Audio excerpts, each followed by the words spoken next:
It's not the first time I've made a film advocating for dogs to be treated fairly in training.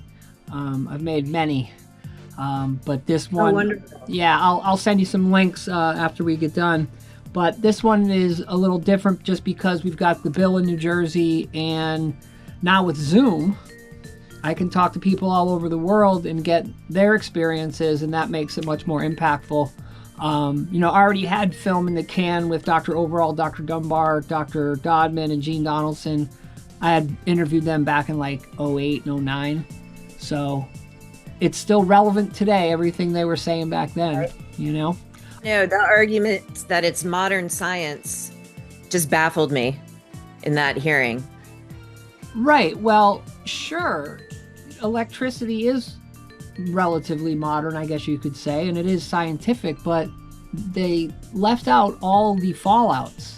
It's very disingenuous that they never once said, well, sometimes it fails for us and a dog can't handle it. They never said that.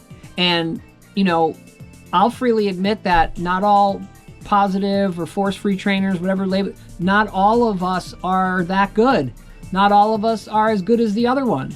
And Right. not all of us can convince our clients to do what they need to do to change, right? So, if I give you a training plan and you blow it off for 2 months and call me up and complain, the first question I'm going to ask is, have you done this? Did you put up a baby gate? Have you been carrying food? Did you stop saying, hey, no, cut it out, stop it, stop it, stop it, and say, leave it or too bad? Did you time your dog out for jumping on the table, or did you say, hey, no, off? So at the end of the day, and it's what I told somebody, I've never lost an argument if somebody's had it in good faith about shock and prong and all this stuff that these trainers do, and they're not having a good faith argument. In the film, Gene Donaldson says that they're not owning it, that they're using a lot of woo-woo language. And what's interesting in the film, everyone that I interviewed, they may know of each other, but they don't know each other. Like, it's not a clique, right? And they all say the same thing about paying trainers. So let's jump in. Just give me a brief introduction, your name and your experience with dogs. Sure. My name is Kelly Citrin. I'm in Maryland, just outside of Washington, D.C., and I've been working with dogs since about 2008 in a professional or volunteer professional way. I spent 6 years at the shelters, working with dogs in a variety of capacities, including handling and handling difficult dogs. Um, I then began to teach at some private areas, private groups, and a not for profit in the area, and kind of took off from there with both privates and group classes. I specialize in leash reactivity, and that's something I feel really passionate about and have always trained positively, could not imagine doing any differently. That's sort of what I'm known for in the area. And in the last 3 years, I've really become the person for aggression cases as well. I'm a student of Michael Shikashio's, and I've been with him for a few years now, and he has really helped me tremendously in working with these cases in a positive way. I also rescue pit bulls and have for almost 20 years, so I do a ton of work with bully breeds. People seek me out for my experience with bully breeds. I have 4 dogs of my own. My 2 seniors are perfect, of course. My 8-year-old, who's my neglected one, is my leash reactive one, and we're working on stuff. And then my almost 5-year-old is actually an aggression case that was rehomed at 13 months. And he was headed in the wrong direction very quickly, so I took him. So I do live with these difficult dogs, and every day is prevention management and training. Indeed. Are you certified through any organizations or schools? Yes, I'm a CPD TKA, FFCP, and FDM. Nice. In your experience, what do you hear is the sales pitch for people to use a shock collar or a prong collar? I live in an area where I am surrounded by larger companies that do a ton of marketing. And when they started, they would show up in small groups in the parking lots of strip malls and hand out flyers. 5 sessions for 500, 6 sessions for 600, seven for seven, eight for eight, and just preyed on people. with guarantees, all sorts of not disclosing the type or technique of training. And they took a lot of dogs, not just into classes, but because it was during COVID, it was an excuse for people to drop their dogs. So a lot of these people didn't even know what was happening to their dogs. And this was sort of before the time that cameras were regularly there for people to watch. So it was only when people started going back to work and could watch on the cameras that they saw some of what was happening, but not all of what was happening. And then these dogs ended up with me because now they were bite cases or they'd had a fight or some other sort of incident of aggression. What did they tell these people that they were going to do? Like, what's the sales pitch? Like, this is why you need to use a shock collar, or this is why you need to use a prong collar. What's their typical pitch? I have heard every excuse in the book, beginning from dogs can't learn any other way. There's a gentleman in my area who will tie a leash around the back legs of a dog, tie a leash around the front ends of a dog, pull both ends to teach them how to go into a down. So it starts there. All I know, it's daily. My compassion fatigue has compassion fatigue, Drayton. Let me tell you. Yeah, I'm sure. I'm sure. So, and then they'll say, "Oh, your dog." Well, first we have it doesn't hurt. It doesn't cause them any pain. It doesn't cause them any fear. Similar to what they demoed in that legislature meeting, um, completely not taking into account that their epithelium is different than ours, their nerve endings are different than ours, all of the things, on top of which I still don't want something around my neck.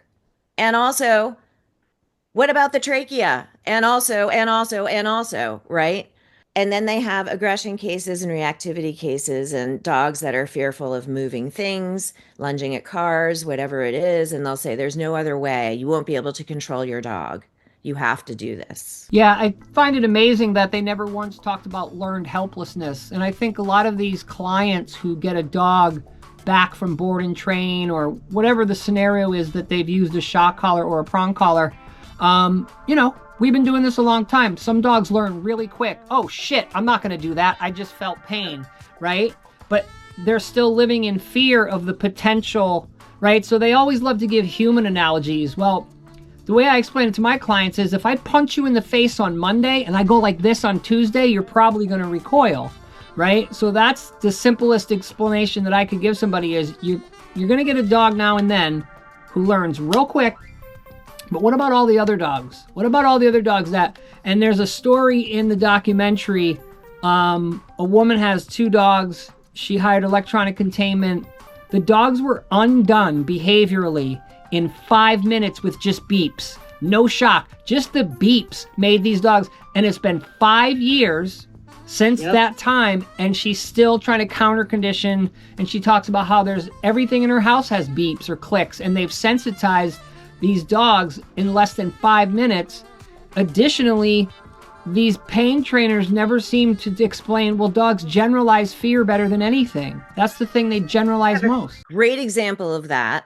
I want to come back to the learned helplessness because that was one of the things I wanted to talk about with you. I have a very interesting case just in the last couple of months. Someone who came to us as a puppy, lovely dog, went through CGC, wonderful, passed all of the things. At about 15, 16 months, she calls me and says he's developed this fear of the smell of meat. I was like, what? I've never, ever heard that before. So I asked her, what does that look like? All of the things. And so I set up a session with her that she said this had gotten so bad she couldn't go into any pet stores and they couldn't cook at home. And the dog would run and hide as soon as it would smell anything. So I met her outside of a pet store where she had never been. And we spent 35 minutes probably doing pattern games and other things just to get the dog comfortable with walking past the front of the store because of the smell that would come in and out when people were going in and out. I had her do some work for about another 15. She was completely right. What had happened was they were at a pet store. She was inside with the dog talking to one of the employees one of the employees offered the dog a lamb bone. And just as it hit the dog's nose, the door slammed and the dog panicked. Okay. That's where it started. And it got worse from there. And he had generalized it to different meats and in different forms. So I had to start with fish and I had to work my way up to meats and ping pongs and different things when he wasn't, and go sniffs when he wasn't expecting it, to get him back on the meat without him even realizing he was back on the meat, and worked our way back up to the lamb. And that session ended 65 minutes. I said, "You're done. We're not coming in the store. I'm going to go in the store. And if he chooses he wants to follow me, great. If not, go home." Dog followed me in the store. Bring up a really good point. That story illustrates, and I'm going to ask for your permission to use it because I just talked to my lawyer and he said you can absolutely use anything from that meeting, because I'm going to take their nonsense and deconstruct it and make a podcast about, well, this is what's really happening. One of the big things they do is they shock the dog or they choke the dog and then they offer the dog food. But fear trumps food. I honestly think balanced training is worse than aversive training because it confuses the crap out of the dog. Yeah, I think they're both. French. Yeah, no, that's okay. We can swear. They both are horrible. Right. But the fact that they're following up with positive reinforcement, is it positive reinforcement though, Drayton? Well, how does the dog look at that treat? Right, and again, these pain trainers love to use human analogies, and I do myself at times. So if I beat the shit out of my girlfriend and then I buy her a diamond ring, like, I still beat the shit out of my girlfriend. The diamond ring isn't really going to matter, right? Right. So again, they claim to know about science, but if I shock you and offer you a piece of food, you may be so undone that you can't eat. Fear trumps food. It is a mantra. I have so many clients who are like, my dog's not foodie. And I'm like, your dog eats how many times a day? 2 or 3? Your dog doesn't take food outside because they're scared. Have you tried turkey pepperoni? No. The dog takes it from me and I'm like, we need to raise the payment, right? Or have you tried turkey pepperoni at 30 feet? Right, exactly. Distance, of course, but just in general, just the whole idea that you're going to cause a dog fear and pain and then offer it food for patting is insane. I found all of their arguments completely disregarded the emotional state of the dog. Oh, yeah. Completely disregarded. And what they also do is they say that our side has a one size fits all. Well, I got news for you. I have story after story of a dog trainer showing up, doing no intake, no assessment, and going, oh yeah, let's just put a prong collar on him. Oh, that didn't work in 3 minutes. Let's put the shock collar on him. Oh, and by the way, the shock collar is going to be $75, right? Yeah. And then the other thing they never talk about is, well, when the case doesn't turn out the way you want it and the dog's messed up, what are you going to do to help the people? Oh, you're not going to call them back, are you? It's going to fall in our lap. Yep. Yeah, they're going to end up having to go the other way, and it's going to be 10 times harder. I've had clients tell me the trainer was standing there with a prong in one hand, a shock in the other. Neither had worked. And I was like, what do we do next? And he didn't know. Of course not, because if you've only got 2 moves, and we know that behavior and training has to be something that you are really creative about. Like you said, well, we're not going in the store. Right? We're going to keep our distance. We're going to let the dog vote with their feet. We're going to not use anything that smells like beef or chicken or lamb. We're going to go with fish, right? That's a creative dog trainer. That's somebody who's really thinking about how this training plan needs to go. And I'm sure, because you've been doing it a long time and you learned your stuff, you're probably super creative on your feet, like we all have to be. And if all you got is choke and shock and it doesn't, quote, work, you're screwed. And I will still spend an hour prepping for my clients. Yeah. I will still, with my ongoing clients even, because I want to be even more creative and I want to have even more solutions. Of course. Well, people ask me, why do you film everything? I'm like, so I don't forget anything. And to your point, So I meet with the client, on the first of the month, and then our follow up is on the 15th. Well, I've done so many dogs in training and so much in those 20 days or whatever it is. I'm like, wait a minute, while I'm eating dinner tonight, let me throw this session on and see. Oh, yeah, I need 50 feet right there. That's right. We were at 45 feet. I need the extra 5. So it's the stark difference between a legitimate animal trainer and the hacks is miles apart. Yep. Let me ask you a question, and I have pretty good idea I know the answer, but do any of these shock and prong collar trainers ever do any kind of behavior assessment before to decide if that is the thing to do? Not that I've ever seen. And none of these clients have ever come with any kind of report or homework or anything that I can use. I mean, and there's one person who is in a category of their own, who is not a certified trainer, calls themselves a behaviorist, not a veterinarian, and they're using a gentle leader on every dog. Every single dog, regardless of the issue, is put in a gentle leader and often sent for medications at a local vet, nearby vet. And I don't get it. And I get a lot of clients out of there too that are like, I went here because I thought I could save money by not going to a VB. And this person was local, and now I don't understand. Yeah, I'm not a big fan of gentle leaders. I think it's an extremely case by case. And what I always tell people who ask about it, I say, well, what are your handling skills like? Are you a phenomenal leash handler? Do you have the deftness? Do you have the finesse? Because you could really hurt your dog's neck.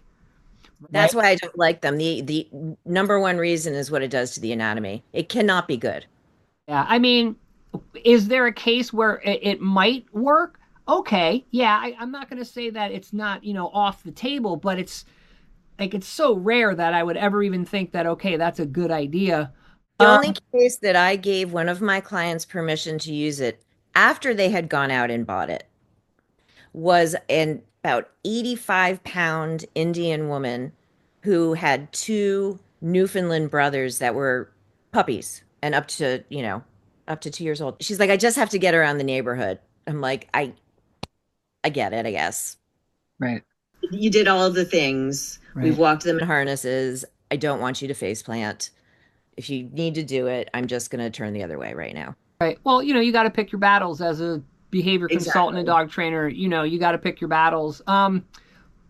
Do these pain trainers ever warn of fallouts when they're selling their shock and prong collars? Do they ever explain to people that there might be some behavioral or physical fallout? Across the board, I find there's not a lot of explanation of anything, Drayton. There's just, let me take your money for these series of classes or this board and train period. Oh, and by the way, we got to the end and your dog needs another 5 days. And then they come out. And sometimes they put them in classes so they can show them how to use the devices. And sometimes they show up at our, like, and this is not an aggression incident, but still, we have a dog, we took him to class, he did great in class, but I get him home and he won't do any of the things.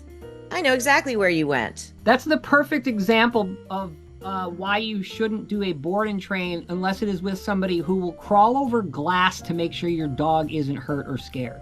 So there's obviously people like you and I have 3 dogs staying with me right now. They're going to get treated so phenomenal.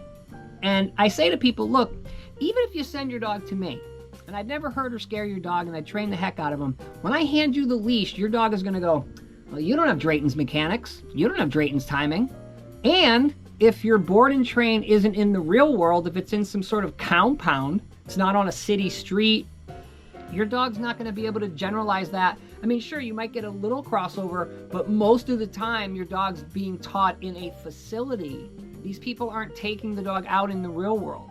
And that's something that I warn people about. Like, even if you get somebody who's, uber duper positive and knows everything, like, you're going to have to do it. I always tell people, look, I'm the coach. You got to put the ball in the hoop.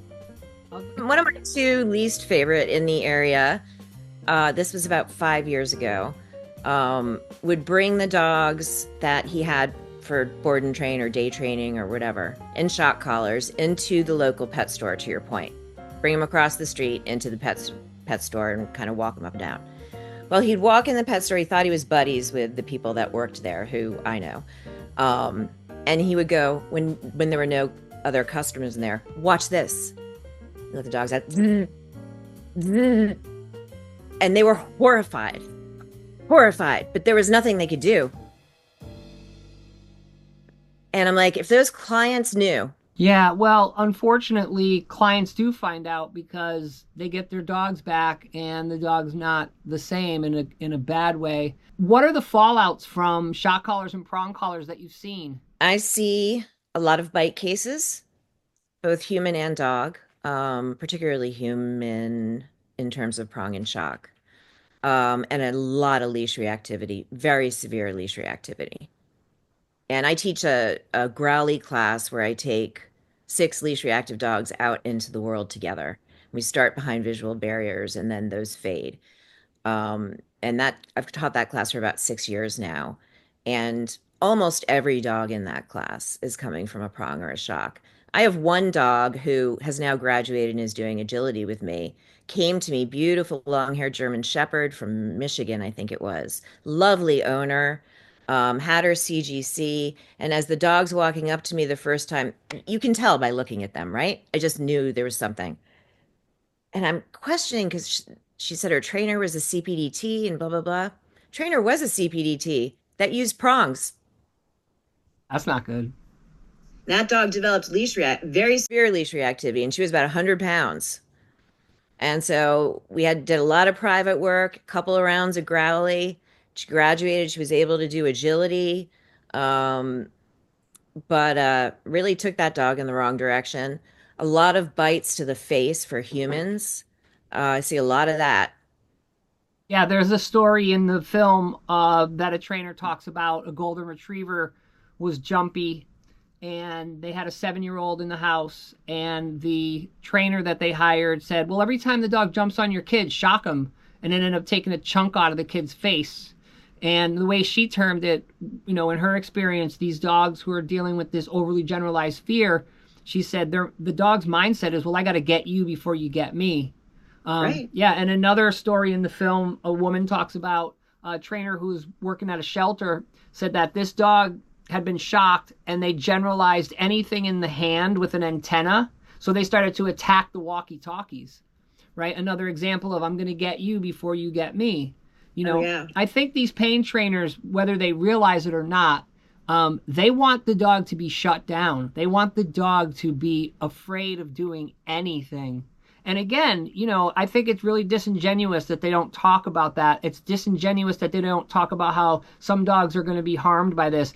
Again, going back to the beginning of our conversation, I will freely admit not all reward-based trainers are good or capable. Some of them are. I see videos and I'm like, wow, you're really sloppy. I'm glad you're not hurting this dog. I'm glad you're not scaring this dog. Again, what I would tell people is the worst you're going to get from a positive trainer is the dog might have diarrhea for a couple of days. And then you just figure out what the food is, right? You just figure out, should we not use this kind of food or whatever? How much more work is it to reduce the fear, the aggression after a dog's been shocked and choked? A lot. And there are dogs that are more sensitive to it than others, and dogs that show it more than others, that you can read it a little more easily. A lot of work. I mean, these aggression cases, they take forever. You've got to rebuild. You've got to start over, reestablish trust, reestablish associations, and then really start the work. It's exhausting mentally. It's really hard. My most challenging case is possibly a learned helplessness case. And I say possibly because learned helplessness is really, at least for me, a tough category. And it's something that's not talked about enough. But this dog was found, he's a bulldog mix, chained around the neck, prong everything, inside a crate, emaciated, in his own feces, urine, the whole thing. Aggression case, somehow gets into rescue, gets to this foster, and she shows up with a huge bite on her face, like 8 stitches. I'm shocked they still have this dog. He's aggressive as hell. I mean, comes out of the car, rah, like completely overstimulated by the environment, lashing at everything, would not take any kind of food. That was just not happening. At whatever distance, it just was, he was nutso. The man picks the dog up, flips him over on his back, and the dog stops. Completely fine. And then he takes a little bit of peanut butter from the dad, puts the dog down, picks the dog up, rolls him over. Fine, I can go over and pet him on the leg. So that was just the first session. We moved inside. I put myself behind an X pen, and we've had several other sessions. And he's now, I sent him off to the vet. He's now on medication. And over like 3 sessions, we've discovered that he loves bacon. Cheese is a close second. And I can do some treat and retreat, which is may not seem like a lot, but from where this dog came is a long way, you know, and in between, PS, he got an ear infection. So rerouting, working on getting into the vet, right? And same thing. And I was at the vet when the dog arrived. And sure enough, it medicated as all get out. Dad picked him up and rolled him over. And they were like, well, let's bring him in. They're fear-free. They're great. Let's bring him in down the hallway. And then I was like, guys, he's right. Just stick him in the arm while he's in the arms. Just do it. And they did. Yeah, I mean, the thing that these pain It breaks trainers, my heart. yeah, you got to have a thick skin in this business for sure. And the thing that these pain trainers never talk about is being patient. It's all about, well, we're going to fix this in this amount of time, right? And we know that behavior doesn't work that way. It doesn't work that way with humans. It doesn't work that way with animals. It takes time. And sure, and I post stories all the time about dogs who, I just posted one up about a dog who'd been on a prong collar for a year and a half, and the dog's never gone on a walk and not reacted at dogs. I handled the dog, put the dog on a harness. Dog didn't react. We saw 2 dogs. We had a test dog, but I said it's not magic. We had a great day though. It was the first day in a year and a half. The dog didn't go over threshold when they saw a dog, so it's like, you got to explain to people that I always tell my clients, you want a guarantee? I'm going to show up on time. I'm not going to hurt your dog. I'm not going to scare your dog. Everything we talk about is based in applied behavior analysis. And I'm going to be sober, right? I'm going to be there. I'm going to be present. Those are my guarantees, right? If anybody guarantees you, oh, we'll fix your dog in 2 weeks or 3 days, whatever it is, they're lying to you, and they're crossing their fingers, and they hope to hell something happens and it doesn't have a big fallout. But it could. So, they're very, very cagey in their business practices. You probably know Annie. You probably know Annie Phoenix. Yes. Yeah, and Annie interviewed for the film, and she's in it, and she brought up a good point. She's like, these companies that sell shock collars could probably be sued for false advertising. And I was going to bring that up. There's no like consumer advocacy.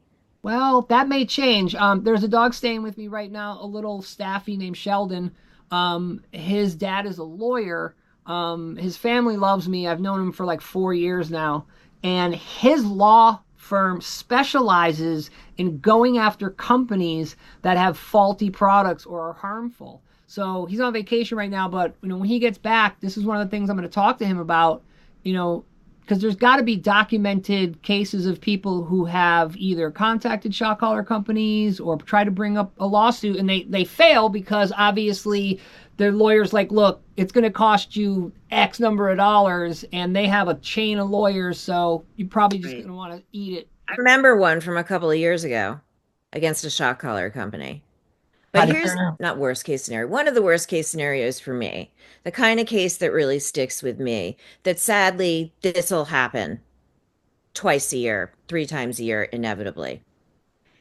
Get a puppy somewhere between, let's say, 5 and 9 months. Okay, rescued, under socialized. Come into class, make a lot of progress through class. End of that series, I say, I really think you should keep your dog in class right now. There's a lot of changes going on. We have not perfected things. I want to see this dog continue to play with other dogs, blah, blah, blah, blah, blah. And they say, nope, you did a great job.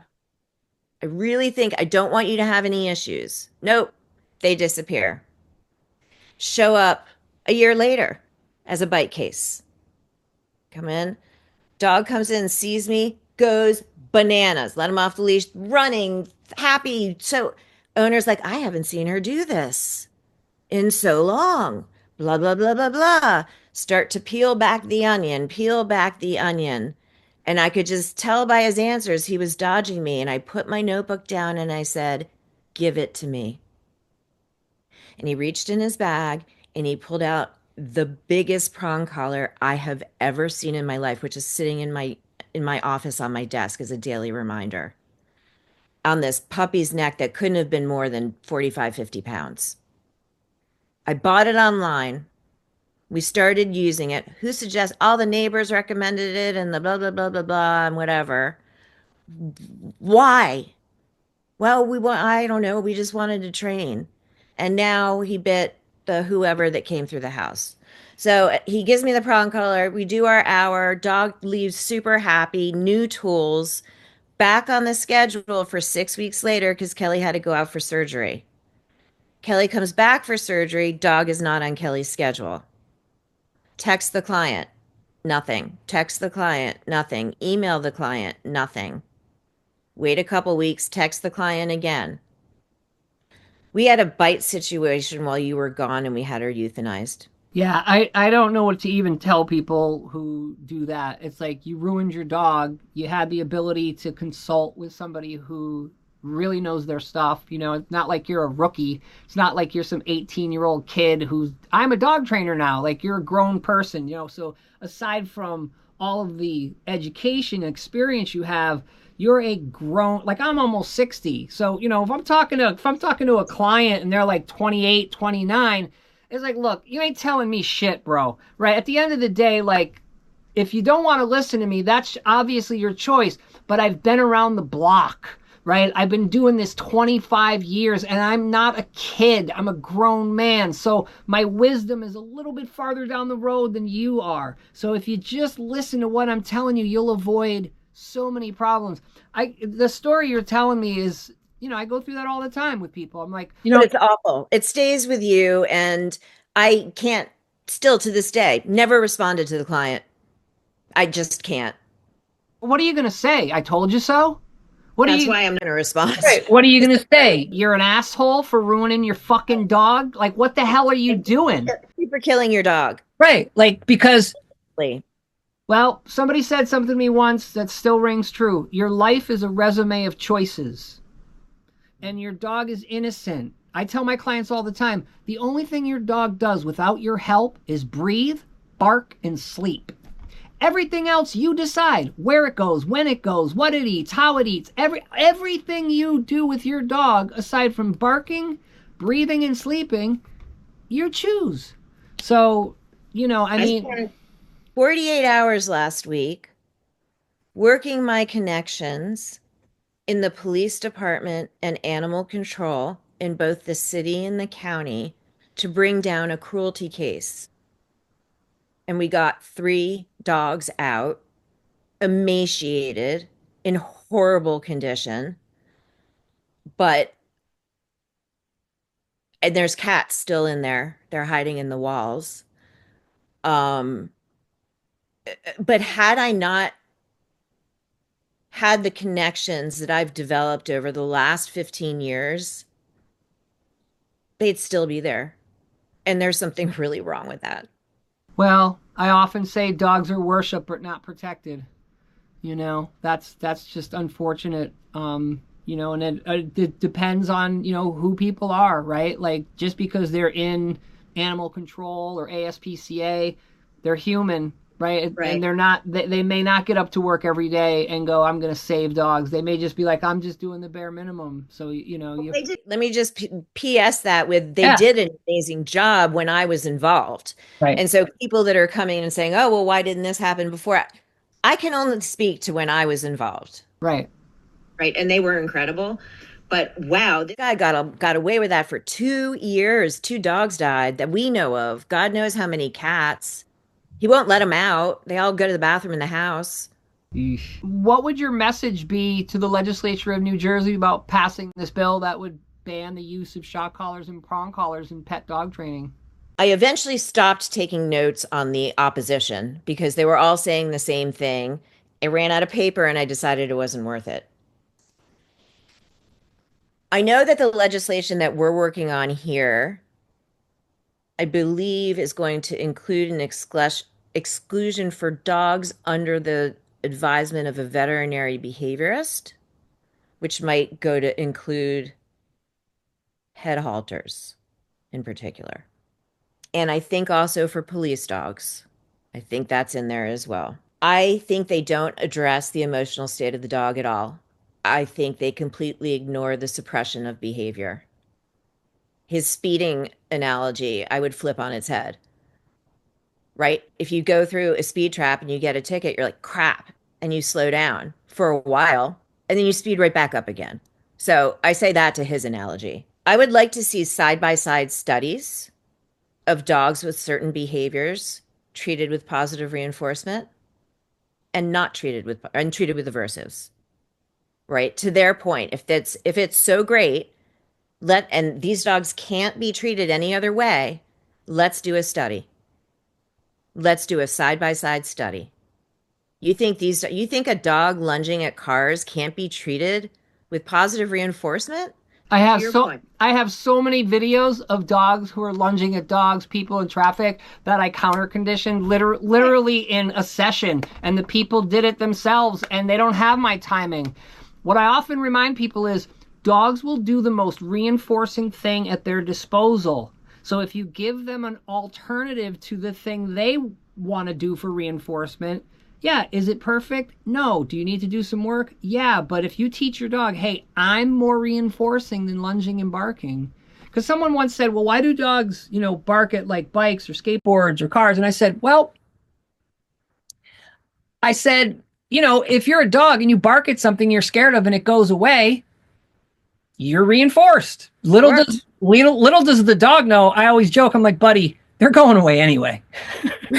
Right? Like, you don't really have to tell them to go away. And then I tell my client, if that skateboard came up to you and dropped meat for the dog, it would love the skateboard. You could change this because the skateboard itself it's not going to hurt the dog, Which is exactly why we include skateboards in our puppy classes. And we also use umbrellas. Open and close, get in the umbrella, come out of the umbrella. So should you need to use one when you're walking, your dog is sensitized to it. Desensitized. No, they're right, desensitized to it. Sorry. No worries. Right. You've done the work. And so then if you need it to protect you from dogs that are coming at you or whatever it is, loose dogs, your dog is okay with it.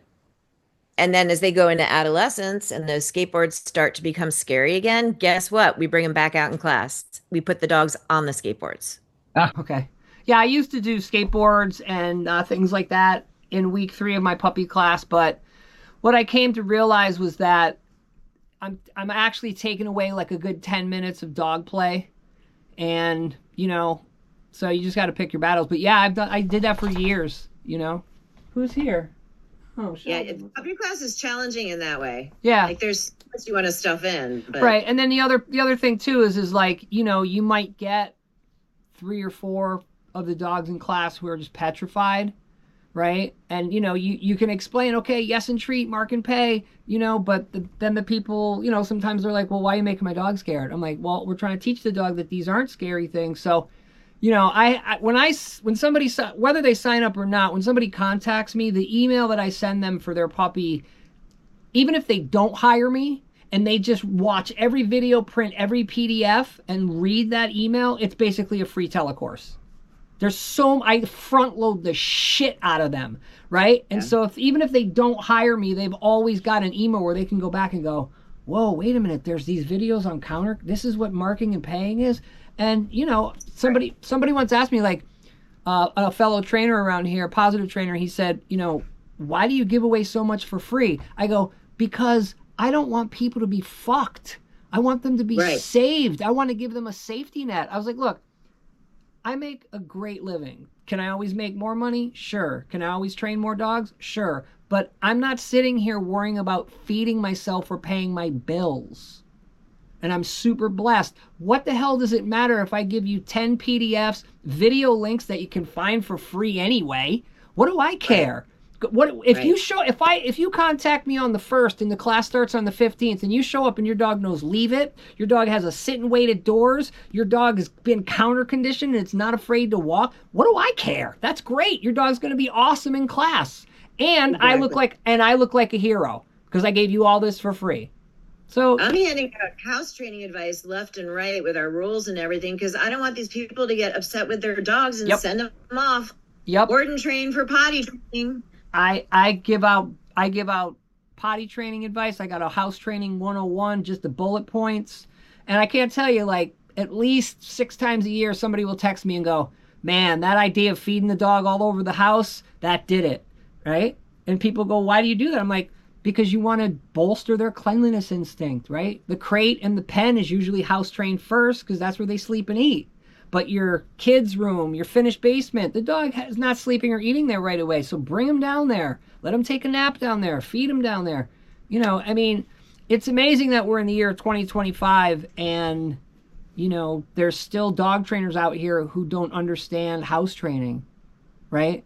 Somebody will recommend, oh, well, when your dog, you know, pees on the rug, you should smack them. It's like, well, if you do that, they're not going to pee when you're outside and you're standing next to them. And that's what I tell my clients. I'm like, if your puppy is peeing or pooping in a house, just go over and hold them in place so they don't step in it, right? Say, it's okay, good boy, buddy. And when they're finished, put them in their crate or their pen, clean it up, and don't get mad. And they're like, why? I go, because you're going to stand next to them at 5 a.m, freezing your ass off, and the puppy's going to look at you going, no way, man, you're super scary. And I explain to people, you know, dogs understand in their cellular DNA, when I'm squatting or eating, I'm vulnerable. So those are 2 really key points in a dog's life where they're like, wait a minute, my head's down and I'm eating or I'm squatting, I could get killed. And people never get this explained to them. And it's like, we talk about that first thing in Growly class. I mean, it amazes me because I come from rock and roll. I'm just an idiot with a guitar and love dogs. And if I could figure all this out, then, you know, there's hope for people. Like, again, like, how many people grew up in a house where their parents were dog trainers or behaviorists? Not very many, if any, right? So, you know, I tell my clients stuff like that too. Like, look, you know, I started like everybody else. My first dog had a prong collar on his neck. I didn't know what I was doing. You got to really sell to people that it's about you. I always tell people, we already know what the dog's going to do or not do, pretty much. So focus on yourself and the environment. It's you and the environment. And once you get out of the dog's head, that's what they told us at the Dog Trainers Academy, like day one. It's like, stop worrying about what the dog's thinking. What are they doing? Do we want more or less of it or none of it? Like, but, you know, there's so much misinformation and disinformation. And unfortunately, if people are desperate, you know, they always say, don't make a big decision if you're feeling desperate, because you're probably going to make a poor choice because you're making it out of desperation, you know? It doesn't feel like they're completely ignoring science. On the one hand, they're arguing science, but they're disregarding classical conditioning, like in its entirety. They just throw it away. Even though they're classically conditioning their dogs to be afraid of stuff. Correct. Yeah. You know, you're basically, you know, and the whole thing about, you know, we're going to have you put a shock collar on.